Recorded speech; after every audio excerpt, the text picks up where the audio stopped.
Welcome. This webinar is Selective Mutism Awareness in Schools. This is intended for education staff based at Wandsworth who are supporting children with selective mutism or whom they suspect may have selective mutism. I'm also aware that education staff from across the country and UK may also be viewing this as well. First of all, I just want us to start and just think about what it would be like if we were to see this spider in the room right now. How would we be feeling? And notice any changes. What would the different changes you'd be experiencing in your body? Would you maybe your heart racing, or would you be sweating? Would you feel a bit nauseous? Would you be shaking or being a bit more fidgety? What would your behavior look like? Would you be constantly checking to see where the spider is? What if you couldn't see the spider anymore? Would you leave the room? So could you concentrate on this webinar, or would you be preoccupied on where that spider is? Can you explain the reason or for the response? Is the reasoning rational? This actual spider is a cardinal spider. It is considered to be one of the largest spiders in the UK. However, a bite is believed to be completely harmless and painless to humans. In fact, there are 650 species of spiders in the UK, and only 12 species are able to bite humans, and only 2 to 3 are considered to have a significant or unpleasant bite. So our reactions may seem irrational, but our responses are so strong. You know, for those who have a real spider phobia, arachnophobia, these responses will be significant and will impact a person's life. So not only will they experience that acute reaction to the threats, but they'll also start avoiding situations like maybe gardening, maybe avoiding the shed, or going camping, or going to parks or nature walks, and it will have an impact on their life. This is quite a normal thing. When we experience a threat, we have a response. We have a fight or flight or freeze response. When it comes to fight, maybe if we saw this spider, the reaction would be to grab a slipper and trying to shoo it away or try and hit it. Flights would be to get out of the room and avoid the whole situation. Or freeze would be to literally just to freeze because of the fear that just overwhelms you. These responses are quite a natural response when it comes to threat. We have these biological responses: the fast heart rate, the sweating, the tension in the body, and the dry mouth. We might have also the behavioral responses of these fight, flight, and freeze. And also we have cognitive responses where we might predict or even catastrophize. If the spider comes closer, it might bite me. If it bites me, I'm gonna have to go to hospital. If I go to hospital, I might die. And then because of these catastrophizing and these fears with these predictions, we start avoiding these situations. And the more we avoid, the more the fear strengthens and the anxiety strengthens the next time we see a spider. And also because our limbic system is firing on all cylinders, there is a disconnect from our frontal cortex, which is our rational thinking. So often it's hard to explain why we respond in certain ways. So why am I saying all this? Well, selective mutism is considered to be an anxiety disorder in the Diagnostic Statistical Manual in the 5th edition. Alison Wingens and Maggie Johnson is also considered to be a phobia of talking, or a phobia of being expected to speak or being heard to speak by others. So by understanding that, it helps us understand that actually what these children are experiencing, say in class or in school, can be just this significant anxiety, and it's not just happening in one situation, but in many situations, because there's many situations where the child would be expected to speak. So also then has a knock-on effect in terms of the child's concentration and also their communication. So to have to be diagnosed with selective mutism based on DSM-5, they listed as, first of all, the consistent failure to speak in specific social situations in which there is an expectation to speak. So often, say at school, despite speaking in other situations. So they're able to speak fine when they're more relaxed, in a more relaxed environment where there's no pressure there, and often it tends to be at home. But yet when they're in the situation, like in a different situation in school, they're not speaking there. And this disturbance interferes the education, also for young people and adults. It then affects their occupational achievements, And also for all of them, it affects the social communication too. So the duration of this silence is at least 1 month. However, it does include the first month in school. So if a child is just recently transferred to your school, or maybe if they've just started reception, just wait, observe that for at least 2 months or so before referral. And also it's important to consider that the failure to speak is not attributed to the lack of knowledge or comfort with the spoken language. So in the context here in the UK, for those children who have English as an additional language. However, having said that children with an additional English as an additional language are more at risk of developing selective mutism. So it's important to be mindful of that.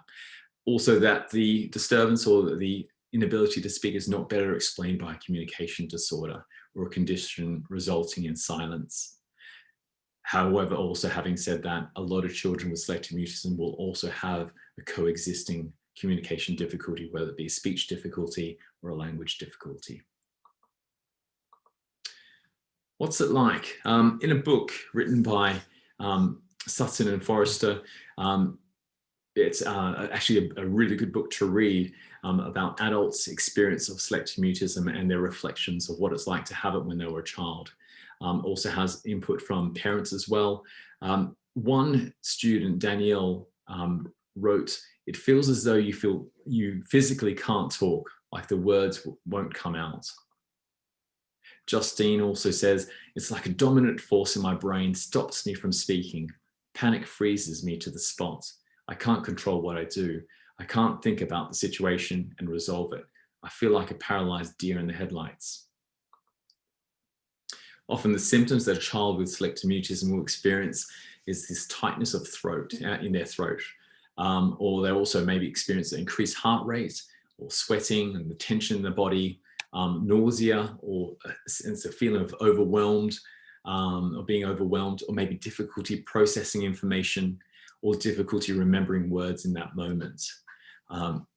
For most children with selective mutism, their communication or difficulties with communication in that moment can be considered more of a communication performance deficit rather than a communication competence deficit. So communication performance is that their performance of communicating is impacted by their anxiety rather than their inability to communicate effectively. Because what we find is when children are in an environment when they're feeling comfortable and they're relaxed, then actually their communication skills are fine. However, when you add the anxiety on top of this, it may appear they may have communication difficulty, or maybe even appear to have a language disorder, or maybe appear to have social communication difficulties there. But actually, when they are more relaxed, they have appropriate communication skills. So it's important to refer on to have these differentially diagnosed to identify what is what, and also because if they do have a coexisting communication difficulty, then they need support in that as well. A few facts and figures. Onset tends to happen in early childhood between the ages of 2 and 5. It becomes more noticeable when a child enters usually nursery or school, usually around that age.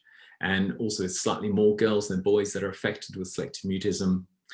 Also bilingual, multilingual population are 4 times more likely than monolingual speakers to develop selective mutism as well. So they are a high risk population. Also approximately 1 out of 140 children in the under 8s population in a prevalent study was found to have selective mutism. 1 in 550 children in older population, 7 to 12 years. And then Sutton also wrote a dissertation on adults with selective mutism and hypothesized approximately 1 in 2,400 adults have selective mutism. Late access to services and diagnosis. Well, due to lack of understanding and awareness, the average age of referral for children with selective mutism was roughly about 9 years of age. This is the 1998 study. Also, 2 longitudinal studies tracked children with selective mutism were referred at roughly about 8 years, 5 months. And they had some intervention and they tracked them into adulthood and found that 42 to 61% continued to suffer with SM in adulthood. Also with this, when you think about these studies, these children would have had selective mutism for at least 3 to 5 years or so. So by then, it would have been very ingrained in terms of the way they interact. So it would be harder sometimes to have an effect. Also, they find in some studies that adults with SM will have higher unemployment rates and are more likely to develop coexisting mental health conditions such as phobias and depression. Early access to services and diagnosis is key. They found Stone and colleagues wrote a systematic review and also meta-analysis and found that there was a stronger treatment effect when the children accessed behavioral therapy at a shorter time after onset. So the sooner these children are seen, the better, the stronger the treatment effect. Also, Urbeck in Finland found that children with SM accessing intervention before this behavioral intervention before 5 years experienced more significant improvement than those 6 years and above. In the UK, we also give a descriptor when we give a diagnosis of selective mutism, either high profile and low profile. So high profile is quite clear. There is very clear that the child is not speaking to certain people in specific situations. Low profile, the child manages to speak a little when absolutely necessary, but does not initiate conversation or make requests. So these children are likely to be overlooked and are at risk of developing high profile selective mutism and also social anxiety disorder. But with both profiles, high and low profile, there's always a consistent pattern with body tension and wariness and tendency to freeze.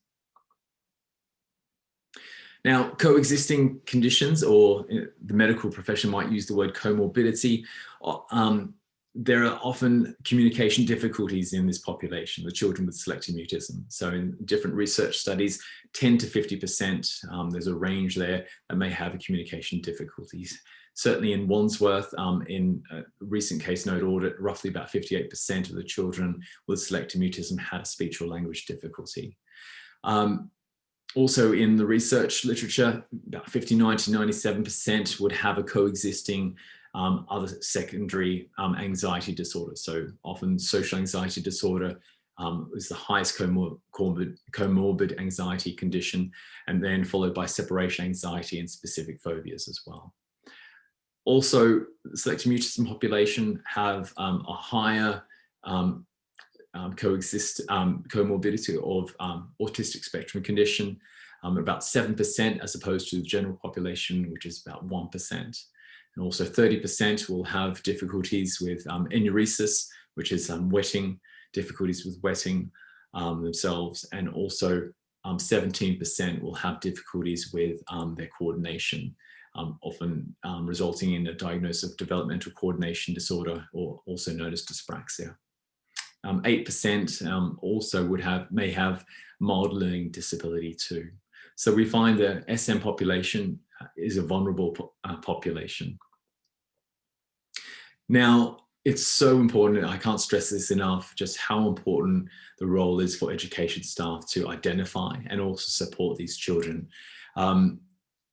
In St. George's caseload, an audit I did in 2018, and actually 2018 to 2019, we found that 60% of our referrals for SM came from education staff, which again just highlights the importance of education staff, because you guys are the ones who will spot the child with SM first, most often or not.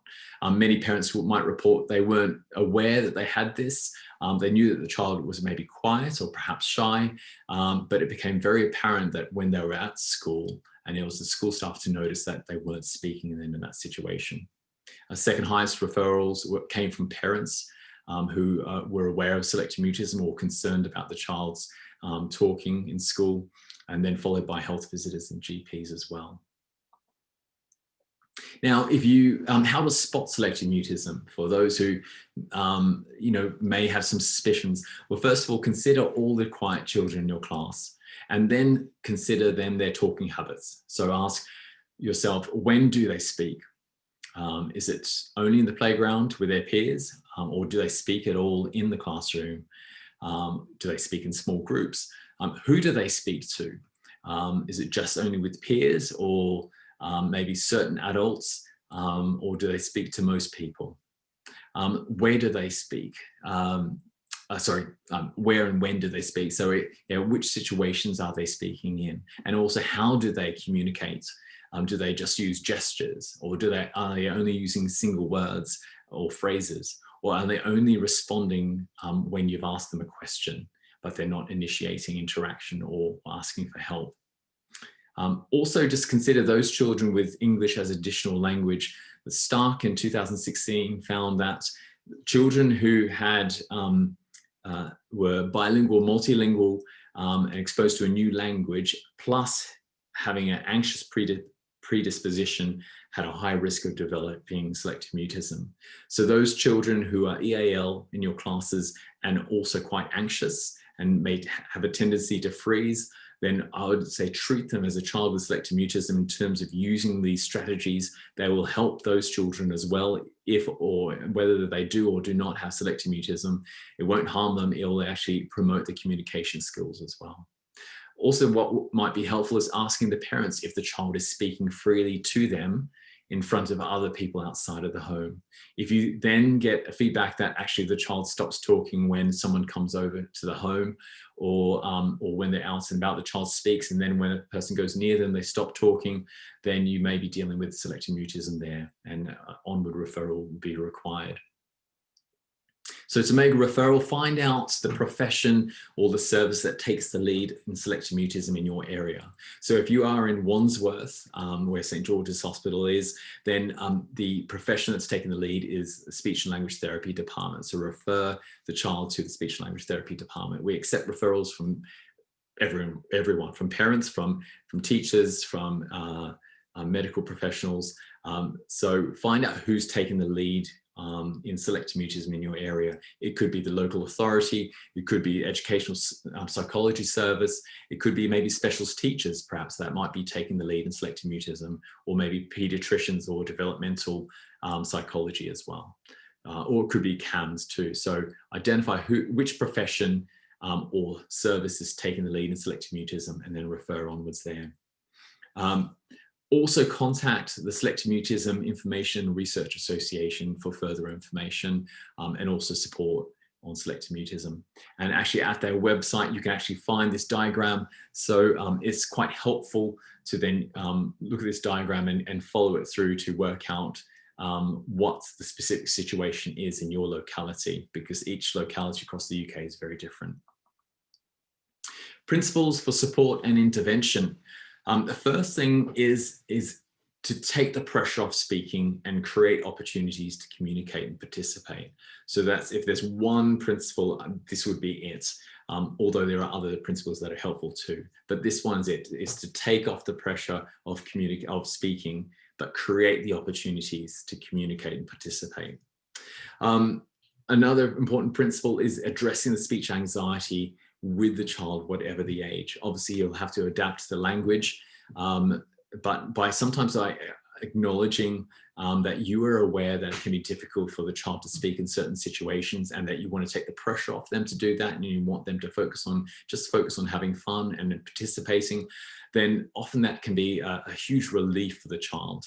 And sometimes that can be enough just to get the ball rolling and moving forward in their communication at school. Also consider the communication risk during interaction and activities. There's certain things that we say and the way we interact that increases the risk of communication, that makes it more difficult for the child to speak. And so always consider low communication risk. And there's a slide coming up where I'll be talking about that too. And another important principle is when using a behavioral approach for selective mutism, always use small steps. So use small steps to plan for all areas of need, actually, whether it be communication or even toileting or even eating in front of others. Sometimes some children with selective mutism find it difficult to eat in front of others, or eat at the dinner hall, or maybe go into the toilet, use the bathroom. So each of these, if it is a difficult thing and it's something that is important, then identify, create a small steps program, something that's going to make it easier for the child, and just change one variable at a time. Also, a really important principle is working collaboratively with parents and clinicians, particularly for early years children. And obviously with school-age children, you need to work collaboratively with the child themselves and also the parent and clinician too. Another important principle is just remembering that actually it's not all about speaking. As much as we want them to speak, before we even consider a speech in the classroom, we need to think about other things too. So first of all, ask yourself, is the child attending to the activity, or is the child disengaged or in another part of the classroom? So if the child is not attending, think about, okay, how can I facilitate that the child is attending to the actual activity? If the child's attending to the activity, then ask yourself, is the child participating non-verbally in the activity? And if the child isn't, then think of ways of how the child can participate non-verbally. If they are attending and participating, then think, is the child interacting non-verbally in the activity? And if not, then consider different ways that they can. Maybe they can interact through gesture or signs, or using visuals or pictures or writing if they're old enough. And then if they are then attending, participating and interacting, then you can start thinking about how you can bridge the gap for them to interact verbally in class.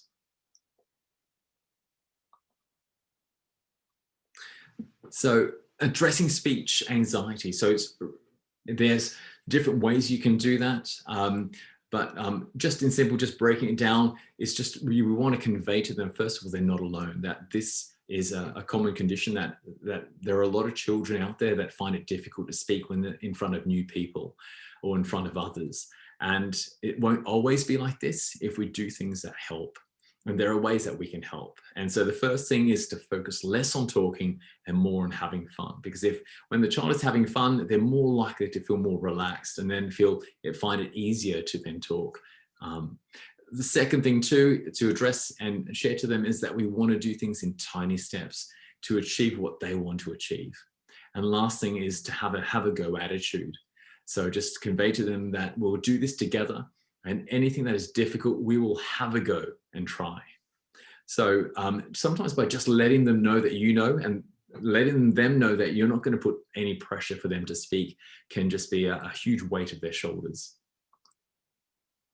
So the hierarchy of communication risks. So consider using low risk communication when interacting with a child with selective mutism. It makes it easier there for them to speak in those kind of situations, or using low risk communication as opposed to high risk.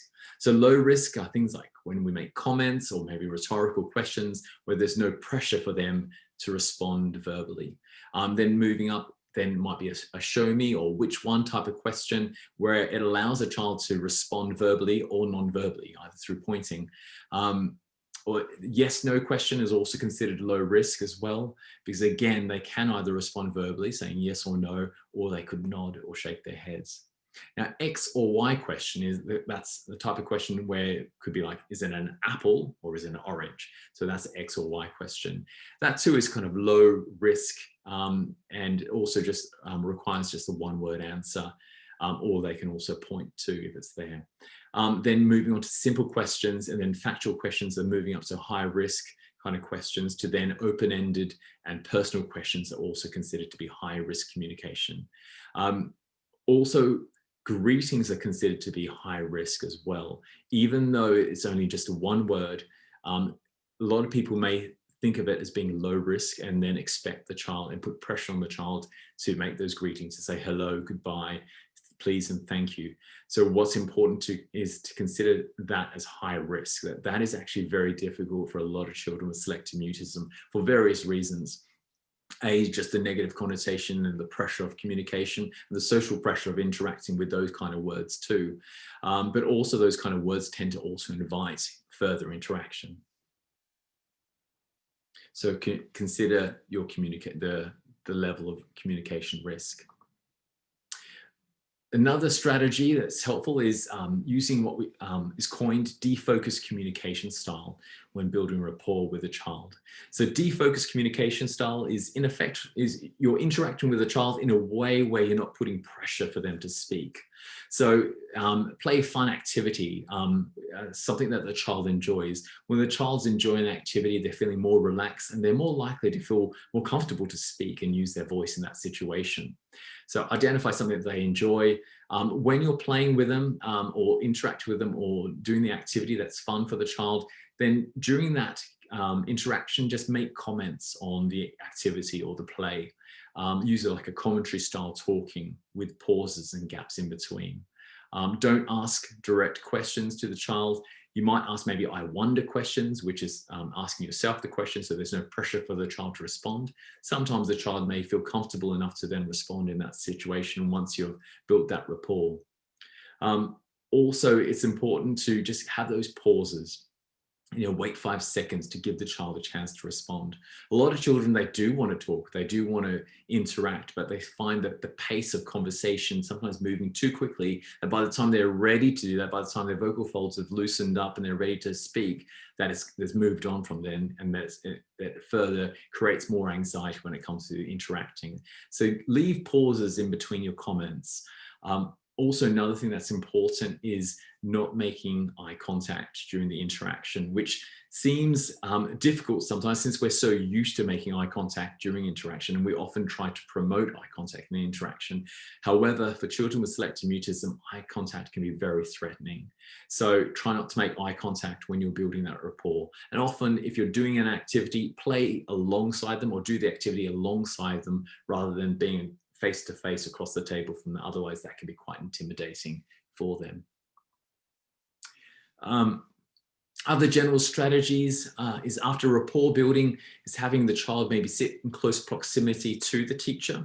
So whether it be carpet time or maybe where the tables are positioned closer to the teacher's desk, just because if they do use their voice in the class, then you're more likely to hear what they're saying. And then there's another factor too, in terms of proximity, that if they're perhaps at the back of the class, if they were to say something, then there's a risk that children will turn around and look at them and wait for their response. Whereas they're close up to you, the proximity, once you've built that rapport with the child and they're speaking freely with you in a one-to-one situation, in a classroom situation, they're more likely to use their voice or speak to you if you're close together. So have them sit close to you in the class once you've built that rapport with the child. Also, maybe use talking partners. So for those who are not aware of talking partners, is when you're maybe in a classroom situation, you've posed a question to the class or maybe a topic, and you ask peers to group in pairs and talk about that topic or talk about that question. And this can be quite helpful for children with selective mutism who are already maybe speaking to their peers, but maybe not speaking in front of the whole class. So this allows them to participate because they find it comfortable to speak to their peers, and also other children are speaking as well too. So they're not focusing on what's being said. Also for younger children, puppets can be used in play or in class and drama, and also maybe using, during free play, allow children to use voice changers or recording devices just as a form of desensitization to get them used to using their voice and recording their voice and having fun doing that.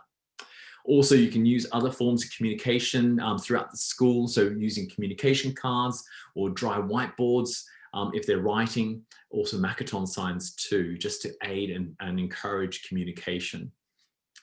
Also, a way to build confidence is maybe consider the child using louder instruments in music, encouraging bigger and stronger actions or roles in mime and movement or dance.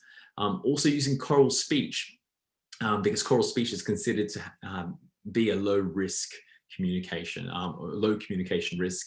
So things like chanting, singing, and repeating lines in a story can be easier for the child to actually participate and use their voice in the class by doing that, as opposed to just speaking by themselves. Again, I just want to reinforce, don't insist on the child saying hello, goodbye, please, or thank you. Encourage maybe the child to use maybe the sign or as an alternative. Also, to build their confidence, maybe give the child a job or responsibility in class.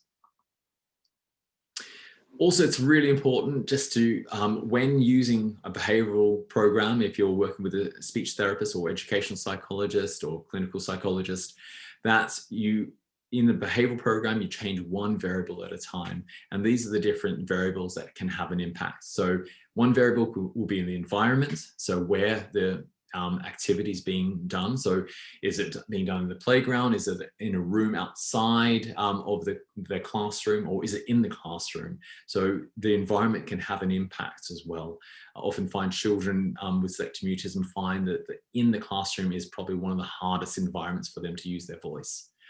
Also, another variable will be the people involved in activity. Is it just a one-to-one activity with you and the child?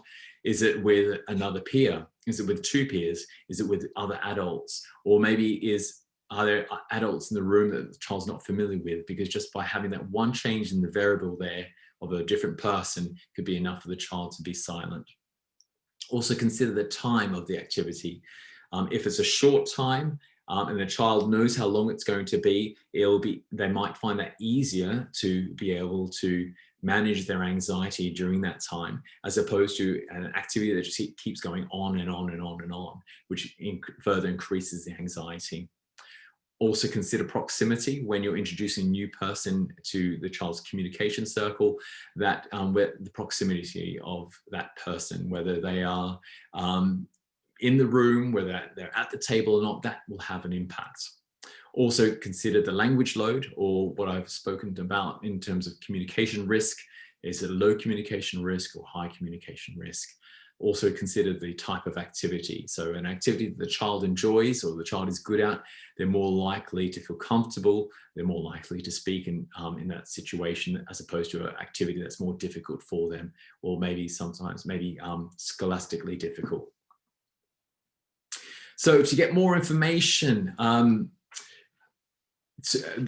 to access Smira, which is Selective Mutism Information Research Association, there's the professionals Facebook page there where you can ask questions and get advice as well. And there's lots and lots of resources on their website too for teachers. Also, I Speak is a great website. It's designed by adults with selective mutism, and it's for young people and adults with selective mutism to learn more about what selective mutism is, and also to know that there are other people out there who have selective mutism themselves and how they're coping in life.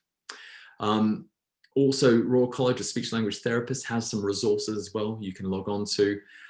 Also important just to contact your local SLT department or CAM service or local authority, or whichever service is taking the lead in selective mutism in your area. So again, to reiterate, in Wandsworth, it's the Speech and Language Therapy Department in St. George's Hospitals Trust. So I want to just emphasize before finishing off that as education staff, you play such a significant role, an important role when it comes to identifying children with selective mutism, and also in supporting these children to bring out their best. So all the best in your journey, and good luck.